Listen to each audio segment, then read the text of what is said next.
100만 원, 50만 원. 피감 기관들은 최민희 위원장 딸 결혼식에 왜 이렇게 많은 축의금을 냈을까요? 이게 관행이라면 뭔가 잘못된 것 같기도 한데요. 대안은 없는지 신유만 기자와 따져보겠습니다. 신 기자, 이 과도한 돈 논란, 하루 이틀 일은 아닙니다만 이런 일이 처음은 아닌 거죠?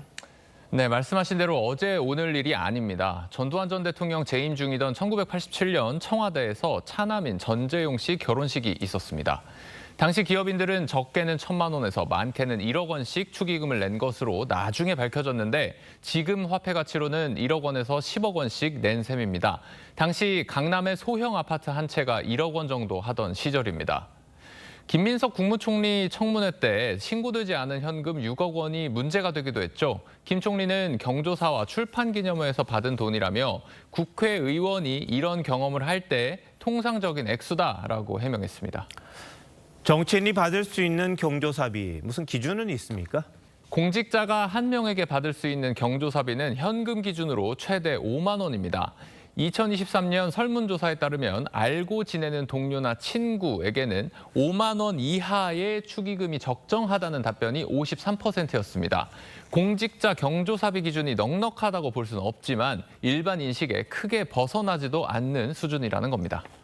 근데 이거 말고도요, 출판 기념회 같은 경우에 의원들이 수금을 한다, 이런 말도 많았었죠? 그렇습니다. 출판 기념회는 경조사와 달리 기준 금액도 없다는 게 문제로 지적됩니다. 김민석 총리는 한 건당 5만 원 정도의 축하금을 받았다며 평균적으로 과하지 않다고 말하기도 했습니다. 문재인 대통령 시절 비서실장을 지낸 노영민 전 의원은 과거 산자위원장 시절 의원실에 카드 결제 단말기를 놓고 자신이 펴낸 시집 8천 권을 피감 기관들에게 사도록 해서 강매 논란이 일기도 했습니다.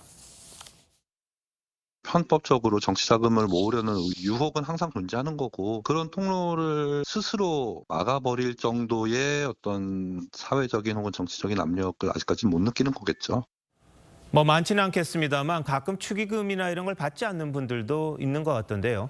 네, 노무현 전 대통령과 문재인 전 대통령 아들 결혼식 때 축의금을 받지 않겠다고 했습니다. 황교안 전 총리와 황우여 전 국민의힘 비대위원장 등도 자녀 결혼식에 축의금을 거절한 것으로 알려져 있습니다. 쉽지는 않아 보이는데 어떻게 해결 방법이 좀 있을까요? 네, 민주당이 이미 2014년에 김한길 대표 주도로 국회의원이 경조사비를 아예 받지 못하도록 하는 정치혁신안을 낸 적도 있습니다. 그런데 이 안에 대해서 당시 정청래 의원은 자학적 제살 깎기다, 박지원 의원은 인기 영합적이다 이렇게 반발을 했고 결국에 무산이 됐습니다. 경조사비를 일일이 검사할 수도 없는 만큼 의원들의 인식 개선이 필요합니다. 정치인들이 스스로 자기들의 결단이 필요한 영역이 아닌가 이런 생각이 듭니다. 간소하게 이제 경조사를 치른 이런 방식이 좀 보편화돼야 되지 않나 이런 생각입니다. 그리고 출판기념회는 최소한의 기준이 필요하다는 지적이 나옵니다. 국민의힘 주진우 의원은 출판기념회 수입을 정치자금으로 엄격히 관리하고 정가 이상으로는 책을 못 팔도록 하는 정치자금법 개정안을 지난 6월에 발의했는데요. 아직 행안위에 계류 중입니다. 정치인들에 대한 뇌물성 후원, 고질병이긴 고질병입니다. 누가 다 알겠습니까만 스스로에게 부끄럽지 않은 그런 모습이었으면 합니다. 신 기자 잘 들었습니다.